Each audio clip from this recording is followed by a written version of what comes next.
Assalamualaikum warahmatullahi wabarakatuh. Alhamdulillahirabbil alamin. Allahumma shalli ala sayyidina Muhammad wa ala ali sayyidina Muhammad. Alhamdulillah kita berjumpa kembali di konten IBG. Insyaallah kita akan menjawab pertanyaan yang masuk kepada kami. Bismillahirrahmanirrahim. Assalamualaikum warahmatullahi wabarakatuh. Izin bertanya, Gus. Apabila saya sudah berwudu dari rumah, kemudian saya menginjak kotoran. Apabila saya hendak menuju ke masjid, apakah wudu saya batal dan harus wudu lagi? Terima kasih. Bismillahirrahmanirrahim. Di dalam sholat itu ada syarat sah yang banyak orang salah paham karena dikira syarat sah ini merupakan syarat sah yang saling berpengaruh satu dengan yang lainnya. Padahal kenyataannya syarat sah ini berdiri sendiri-sendiri. Apa yang dimaksud? Yaitu sholat kalau mau sah harus suci dari najis dan yang berikutnya suci dari hadas. Najis dengan hadas ini banyak dikira orang sesuatu yang sama, padahal aslinya adalah berbeda. Perbedaan mendasarnya adalah kalau najis itu ada barangnya, sedangkan kalau hadas itu adalah status orangnya. Walaupun najis dan hadas sama-sama menghalangi keabsahan sholat, orang kena najis sholatnya tidak sah, orang kena hadas sholatnya tidak sah, tapi kedua hal ini berbeda jauh. Kalau najis itu ada barangnya. Ketika dikatakan, Gus, najis Gus, mana yang najis? Oh ini kakinya kena darah, darahnya itu yang najis. Mana yang najis? Oh ini kakinya kena kotoran, kotorannya itu yang najis. Mana yang najis? Oh ini tempatnya ada bangkainya, bangkainya itu yang najis. Jadi najis selalu ada wujud barangnya. Sedangkan hadas itu tidak ada wujud barangnya, karena hadas adalah status yang terjadi pada diri kita.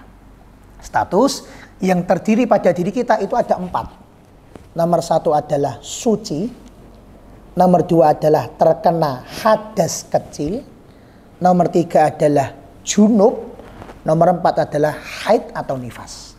Dan pasti orang terkena 4 ini dalam setiap detik, tinggal terkenanya yang mana. Pasti tidak lepas dari 4 ini.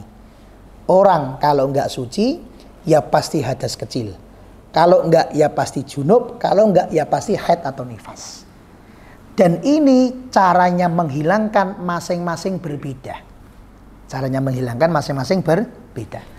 Kalau ada orang terkena haid atau nifas, maka hilangnya haid atau nifas dengan berhentinya darah haid atau darah nifas.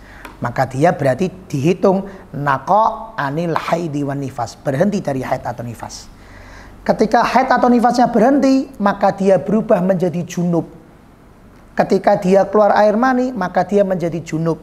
Ketika dia habis jima, maka dia menjadi junub. Maka bagaimana cara menghilangkan junub? Dengan melaksanakan mandi besar, yang kita kenal dengan mandi wajib atau mandi junub. Dan ketika ada orang yang kentut, keluar sesuatu dari lubang depan, lubang belakang kecuali mani, contohnya air kencing, air madi, air wadi, BAB. Ada orang yang senggolan dengan laki-laki perempuan, sama-sama sudah balik, senggolannya kulit ketemu kulit tanpa ada penghalangnya.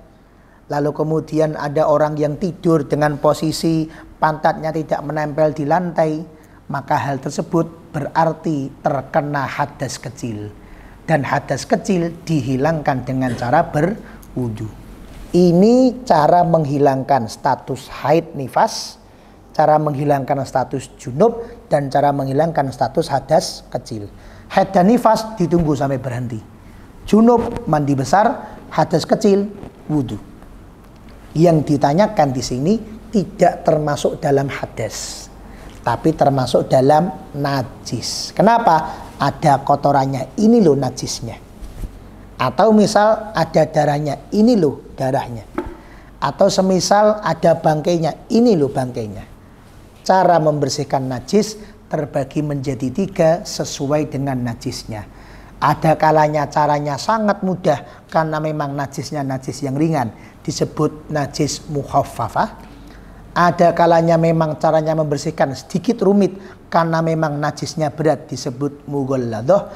Ada kalanya di tengah-tengah ini bentuk najis yang paling banyak, yaitu najis mutawassithah. Dan ketika kita sudah berwudu, kemudian berangkat ke masjid kok terus kemudian tangan kita terkena silet sehingga berdarah, maka darahnya najis, tetapi diri kita hukumnya tidak batal wudhu. Kenapa? Karena darah itu bukan hadas tapi adalah najis. Atau kaki kita sengaja atau tidak sengaja menginjak kotoran, terkena sampai ke telapak kaki, maka kotorannya najis. Tetapi status diri kita kalau sudah wudhu tidak batal wudhu, karena kotoran tidak menyebabkan hadas. Lalu apa yang harus dilakukan untuk orang yang pergi ke masjid yang kakinya terkena kotoran? Maka yang harus dilakukan bukan wudhu, bukan mandi, tapi membersihkan najisnya agar kaki kita kembali suci. Dengan cara bagaimana? Buang kotorannya, buang darahnya, buang najisnya. Lalu kemudian hilangkan rasa, bau, warna. Dikira-kira rasanya harus hilang, baunya harus hilang. Kalau ada warnanya, warnanya harus hilang. Dengan menggunakan metode dibantu sabun boleh, dikosok-kosok boleh, digebyur air yang banyak boleh, silakan. Yang penting zatnya hilang, rasa, bau, warna hilang. Kemudian yang terakhir digebyur dengan menggunakan air bersih, digebyur dengan menggunakan air mutlak.